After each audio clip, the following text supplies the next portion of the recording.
We're at Bodmin Airfield. We're in the C172SP Skyhawk, and this is part 2 of my cross-country tour.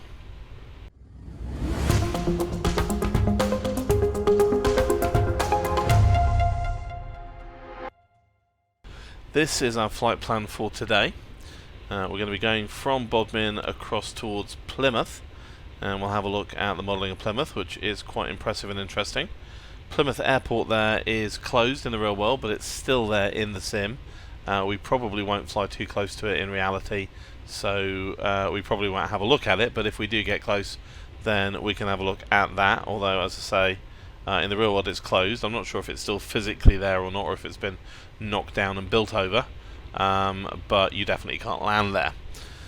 From Plymouth, we're going to take a little diversion up and over Dartmoor and have a look at Dartmoor. There's a couple of points of interest around there, and from Dartmoor we'll head back south east again towards Bury Head, stopping off to have a look at Dartmouth on the way, and then following the coast up via Brixham, Paynton, Torquay, Torbay, Teignmouth, Dawlish, Warren, all the way to Exmouth at the mouth of the River Exe, and at that point we'll turn left and head towards Exeter Airport, which is our final stop for today.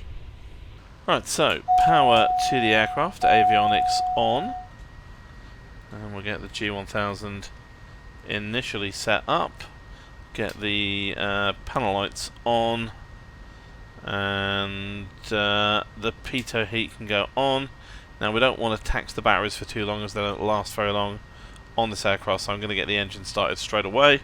So mixture to full, beacon light on, fuel pump on, fuel selector open, stick my head out of the door, shout clear prop, and start the engine.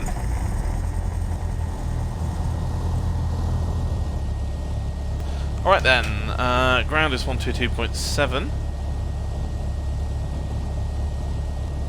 and let's ask for an eastbound departure. Cessna Golf Hotel Oscar Sierra Tango, ready to taxi, east departure. Cessna Golf Hotel Oscar Sierra Tango, taxi to and hold short of runway 31 via taxiway. Contact tower on 122.7 when ready. Taxi to and hold short runway 31 via taxiway. Cessna Oscar Sierra Tango. Okay, 31 is that way, so we need to taxi up to that end. And nav lights on. Taxi lights on, parking brakes can come off, check the flight controls are free, they are, set flaps 10, just so we don't forget, and away we go.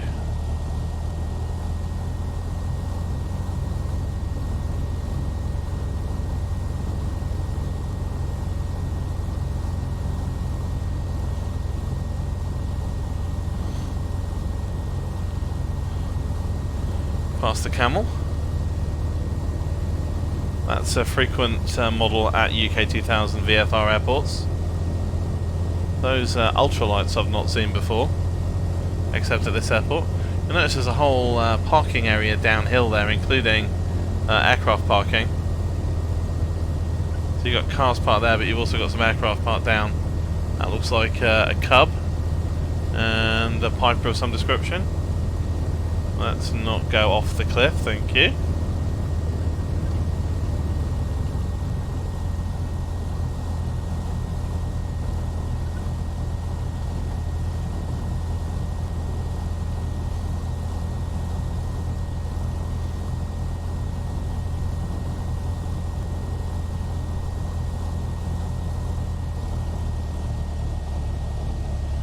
Okay, here we are. Flaps are good, engine set, G1000 is good, lights are set. I say G1000 is good, but actually the flight plan is not there, which is interesting. Alright, you know what? Never mind, I know roughly which way we're going, it's fine. Okay. Last tower for departure. Tower, Cessna Golf Hotel Oscar Sierra. We're just getting flight following, so it's not a problem. Departure at runway 31. Cessna Golf Hotel Oscar Sierra Tango.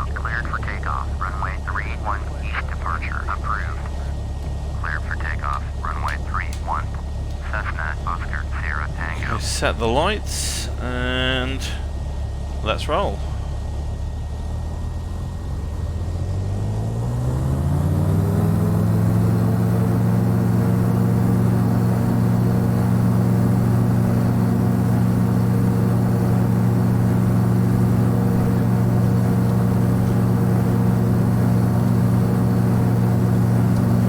Speed's alive.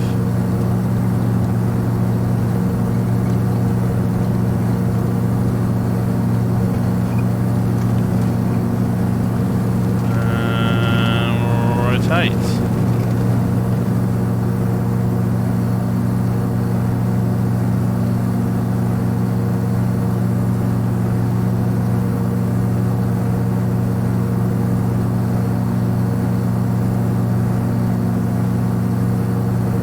Right, we're airborne. 60 knots, so flaps can come up. Bring the nose down a little bit. And we need to turn to the east, so I'm going to turn right. I'm going to try and avoid gaining a lot of altitude in the turn and slowing down.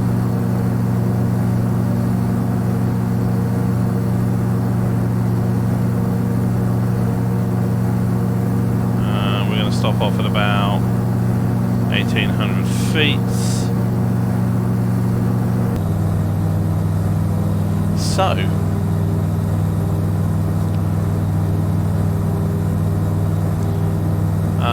this video has been a little bit delayed, and in actual fact, I made this video, I made this whole trip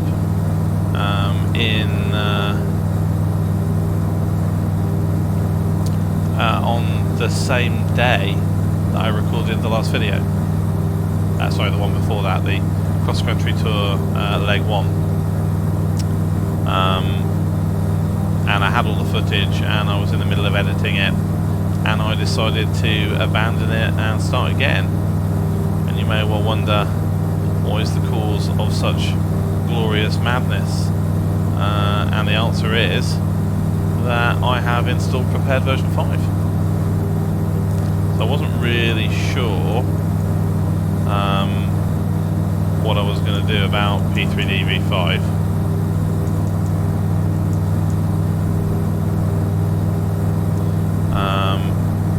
I wanted to see if it was going to be compatible with my add-ons, the critical ones in particular, you know, Wideview, etc. And I expected I might have to wait a little while.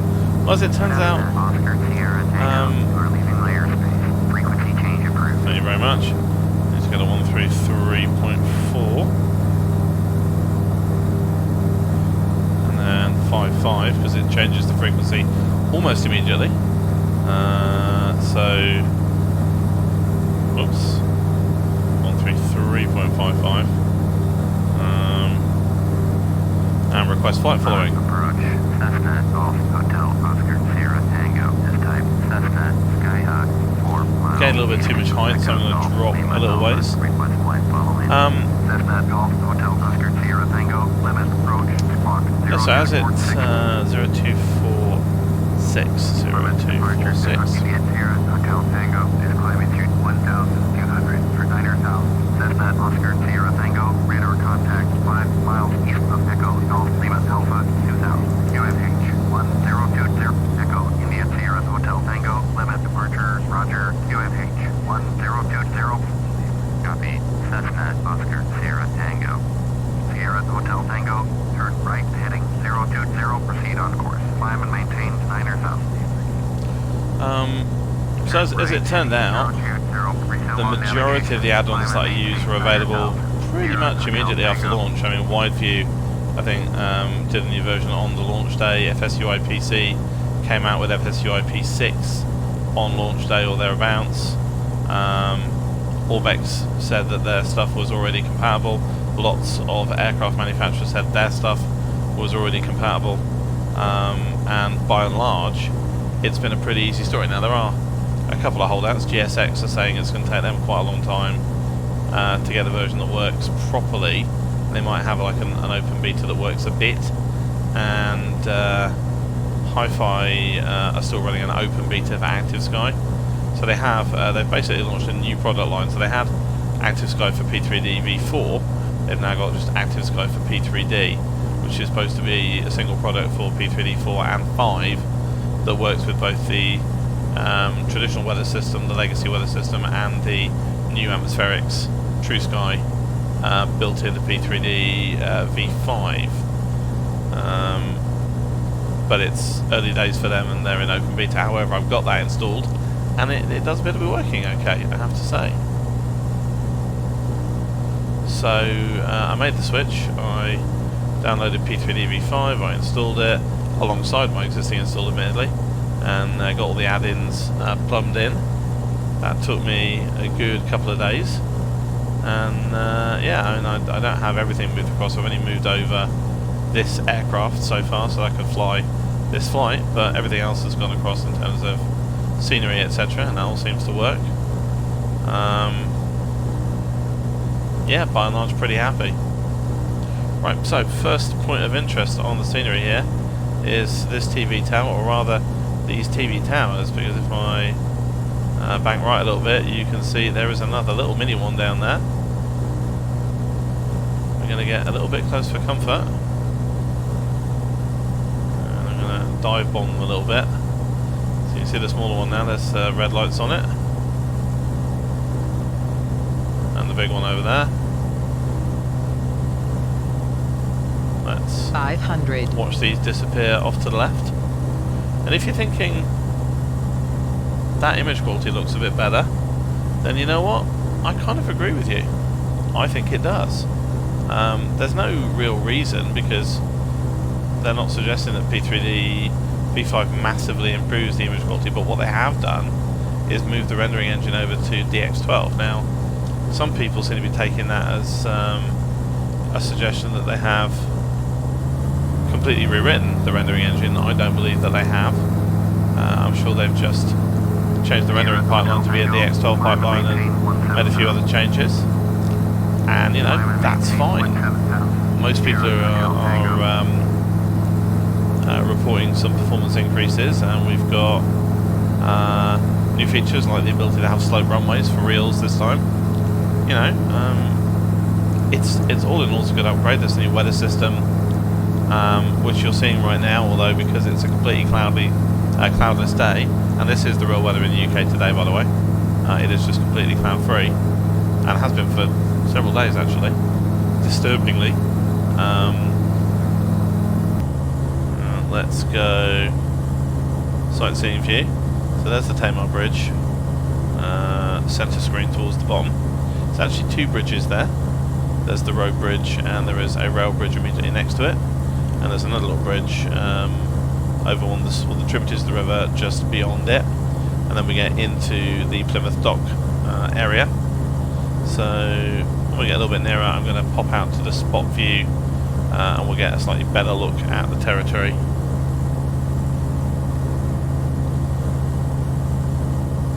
But yeah, all in all, I'm pretty happy with that. Made some other changes to the sim. I dismantled it over the bank holiday period, reran all the cables, put new power adapters behind the sim, sorted out all my my wall wart situation,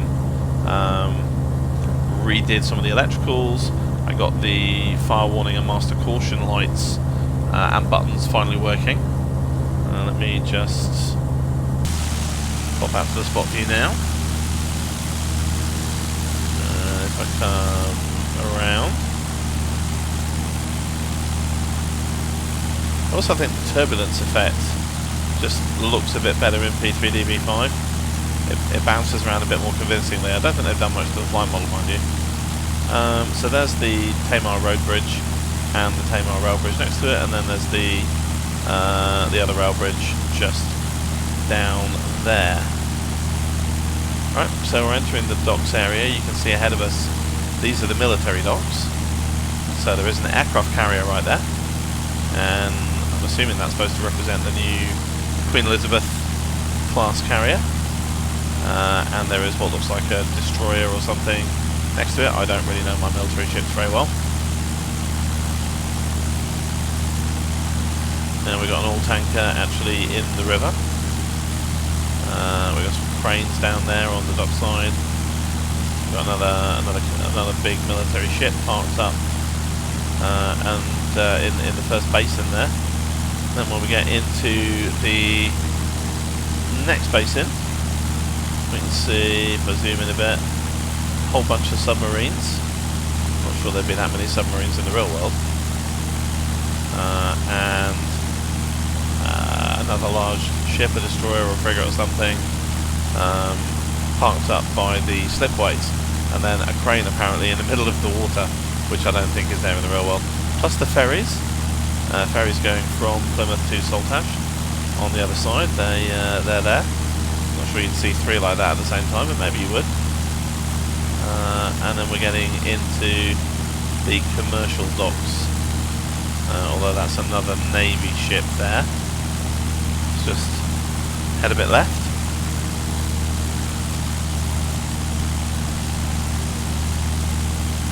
There are what look like some custom buildings as well, those 3 tower blocks, red, green and blue. I assume they're local landmarks.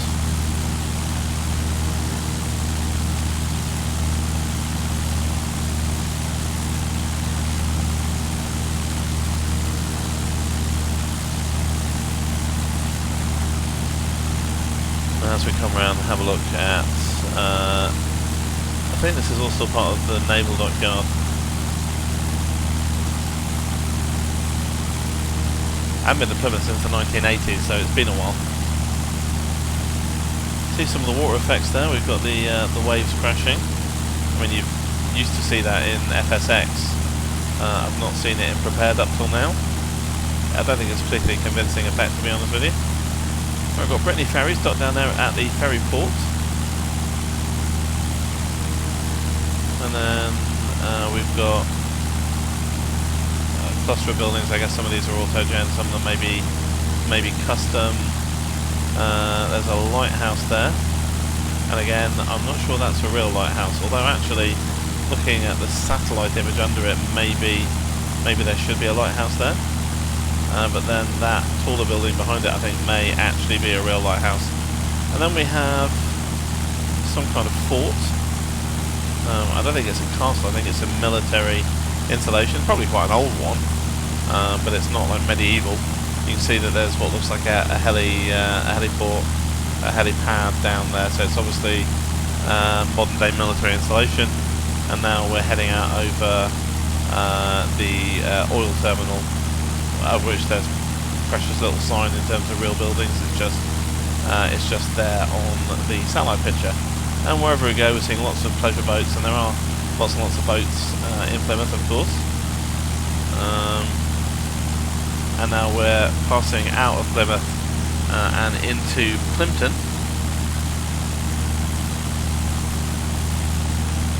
Not sure what that blue thing is down there. Oh, is it a swimming pool? Yeah, I think it is. I think that's a swimming pool. Maybe it's a public baths or something. That's cool.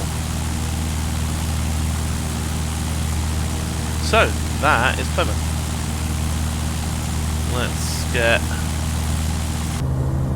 back into the cockpit. Alright, we are going to make a turn towards the north.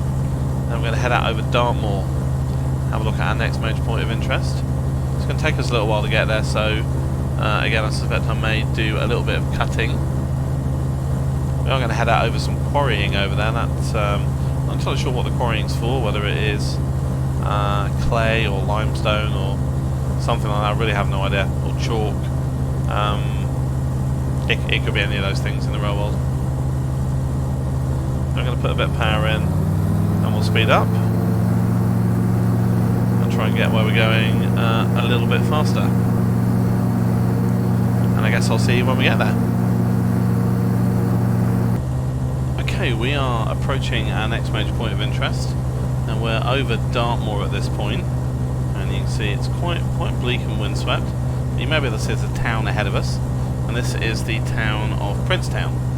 And it is, I think, the only town kind of up here on the moor. I mean, there are a few little villages, etc., but it's the only town of any real size. But it's only really here for one particular reason. Now, I'm going to pop out of the aircraft again so we can see what's going on, and I'll explain the reason for coming here imminently. Alright, so there you see Princetown ahead of us. Cessna Oscar Sierra Tango, traffic is 9 o'clock, 4 miles at 5,300, 47 site. I am not seeing them. Let's just zoom out a bit.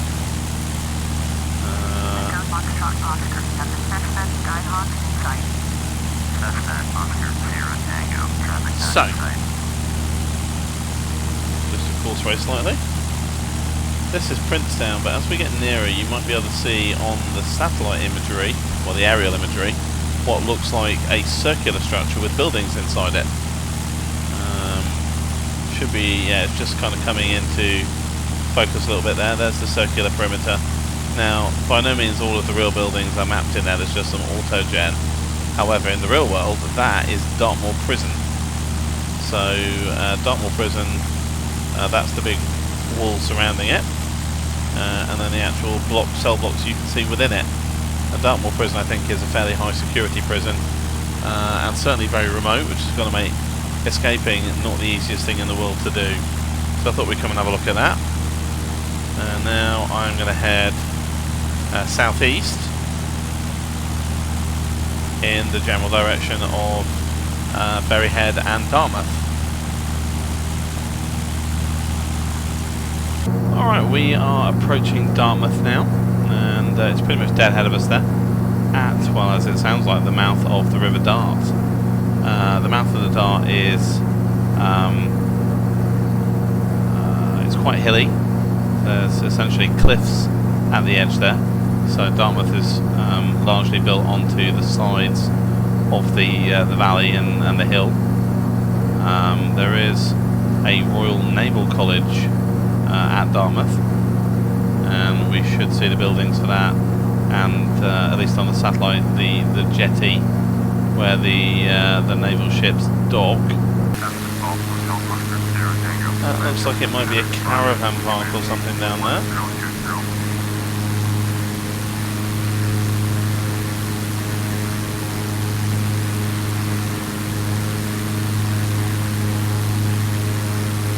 We'll get behind the tail of the aircraft. As we come over the hill here, you can see Dartmouth down to the left, but then there is the Naval College with the large jetty that you can see, and then the civilian harbour with the pleasure craft over the other side of the river.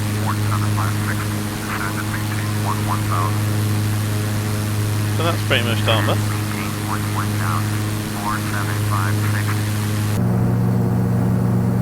And now I am going to turn left and head up the coast.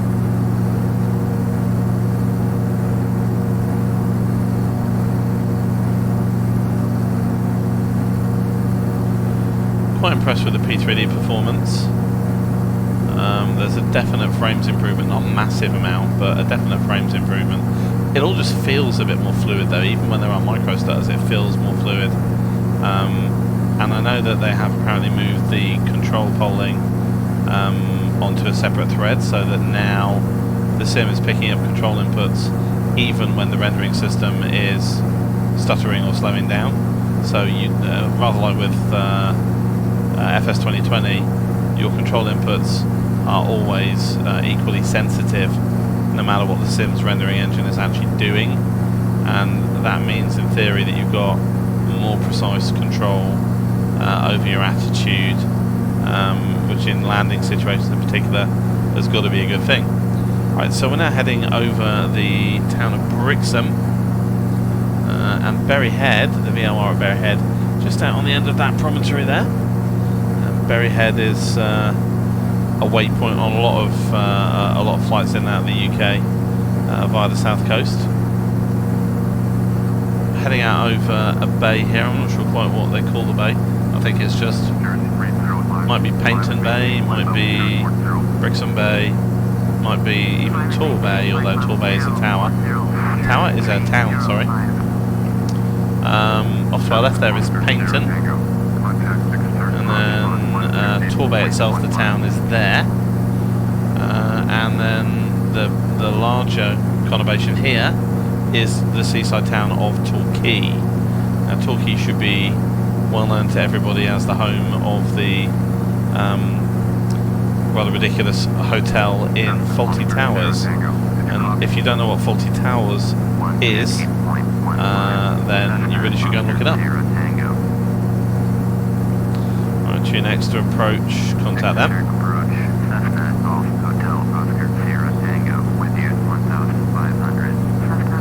So there's a haze layer around today, and we're pretty much in it, which means the ground has been a little bit hazy most of the way, but I like this haze effect. It is a lot less obtrusive than under the older weather system.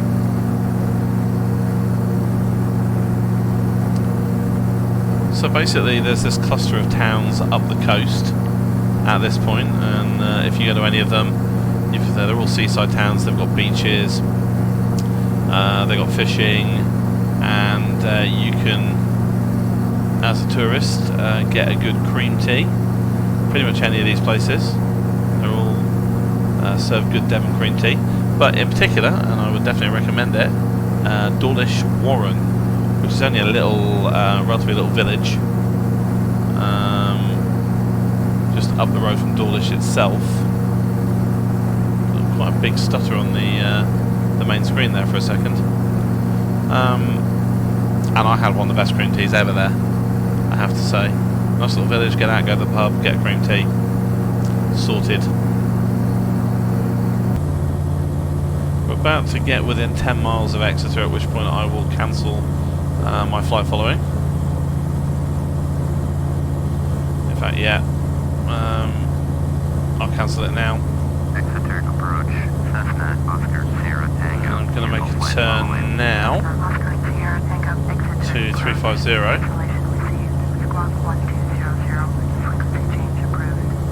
Squawking VFR. I'm going to go over to Exeter Tower, which is 119.8, and ask for a landing. Exeter Tower, Cessna Golf Hotel Oscar Sierra Tango is 9 miles south with Oscar to land. Cessna Golf Hotel Oscar Sierra Tango, Exeter Tower. Make right base runway 8, UNH 1020. Flight right base runway 8, Cessna. Okay, runway 8's what I expected. Right base is nice and easy. Just going to put a direct to Exeter into the G1000.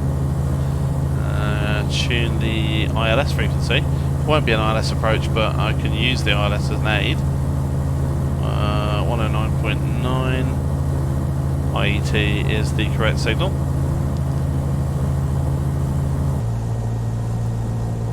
Cessna Oscar Sierra Tango cleared to land. Alright, got my clearance. Cleared to land. Runway 8. There is the runway. Oscar Sierra Tango. Approach mode engaged, and we've got the localizer and the glide slope, and we are descending. Alright, let's throttle back a bit, go flaps 1.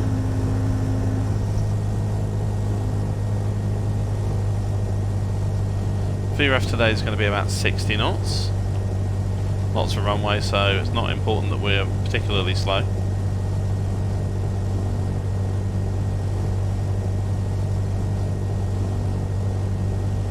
Just a little ways over the glide slope, but it will correct.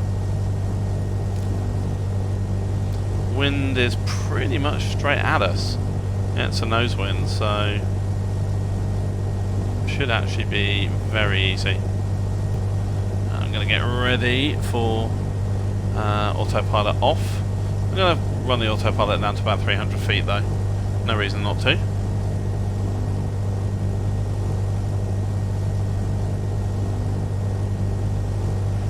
We're on glide slope. 85 knots. Drop back a little bit. And we'll go 20 degrees flap. Now I can land with 20 degrees, so I probably will.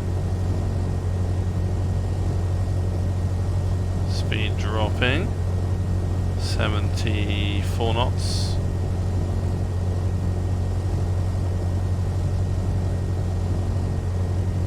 Most of the rest of it I can shed on the flare.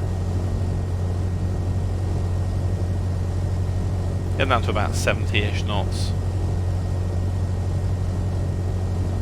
500. Alright.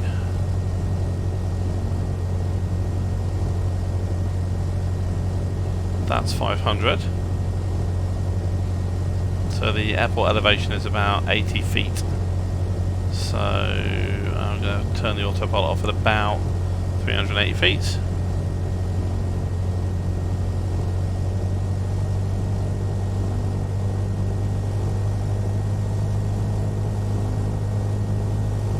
Another UK 2000 airport this.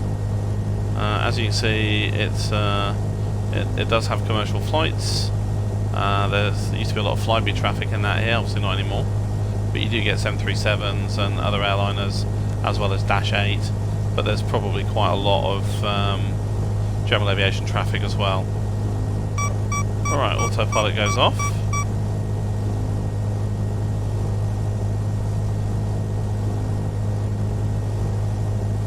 There's the birds.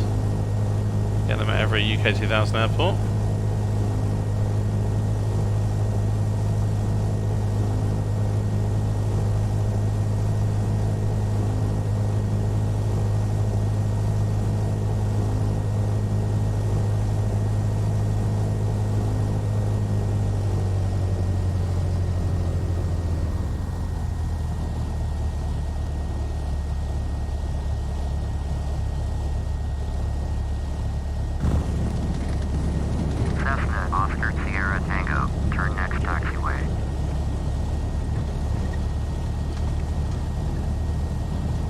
Next taxiway is coming up. Hopefully he's not going to run into me in the meantime. That won't be very realistic if he does. This is of course the problem with the AI traffic, is that it picks the runway that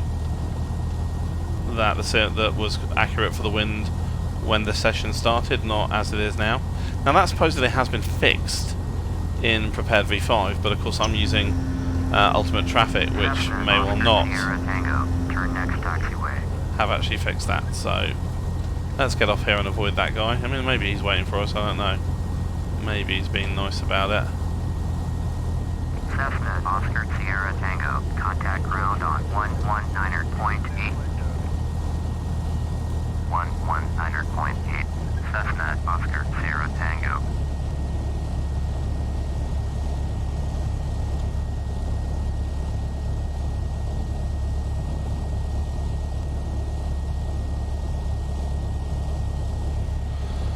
So I'll pull up to a stop there. Where are you going, my friend? Again, the clouds just refreshed there. Yeah, I'm not sure that Active Sky really fully works with the cloud system yet. I still don't have any clouds on the host machine. Be interesting to understand why Active Sky thinks there should be clouds on one machine but not on the other. Still, I guess that's the purpose of a beta. Right, cleaned up the flaps. We'll clean up the lights. And we'll go back to GPS mode and flight director off. And now request taxi to parking. Exeter ground, Cessna Golf Hotel Oscar Sierra Tango, request taxi to parking. Cessna Golf Hotel Oscar Sierra Tango, taxi to general aviation parking via taxiway Charlie. Taxiing to general aviation parking via taxiway Charlie, Cessna Oscar Sierra Tango.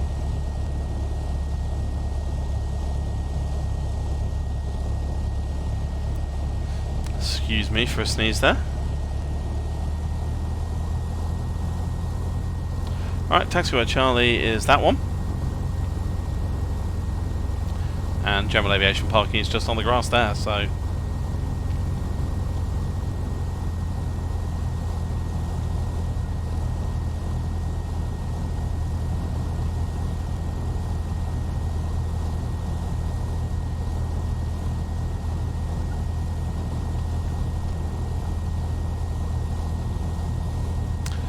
nicely modelled airport, this.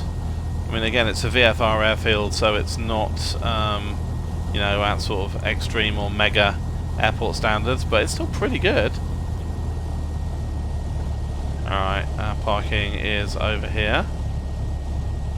I'm going to pop in between these two cones and park off to the side of this guy in orange.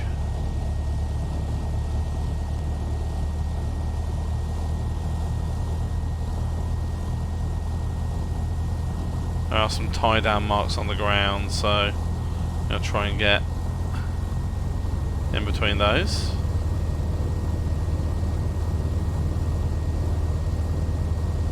Right, I can see them there.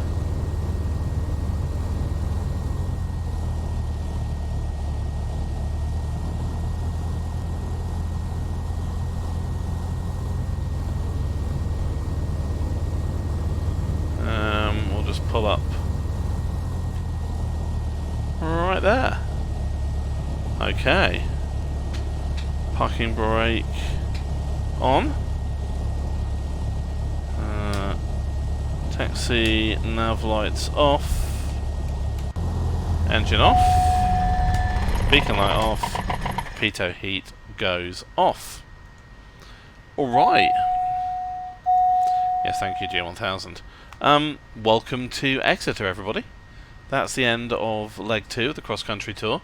We'll start from here at the beginning of leg 3 and go who knows where, but I suspect probably in the general direction of Bristol. I look forward to welcoming you back to the channel for part 3 very soon.